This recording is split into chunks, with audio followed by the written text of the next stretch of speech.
Yes guys, so a quick tutorial on how to change your Fiido M1 Pro handlebar from the basic old school, old man style to the BMS handlebar.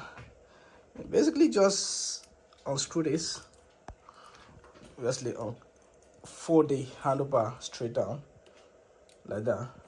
Put your Allen key in there.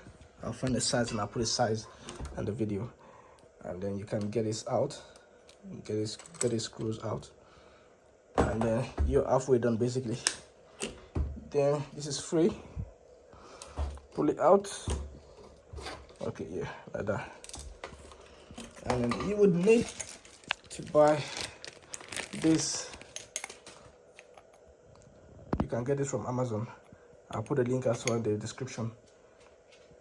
And then this one should go straight in here.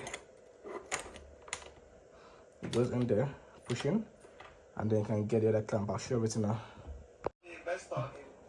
Alright guys, so you got the handle by itself, and then basically just put in there, and then you got it. And basically you don't just have to transfer everything from there, from the previous one, back onto this handlebar, and you're good to go.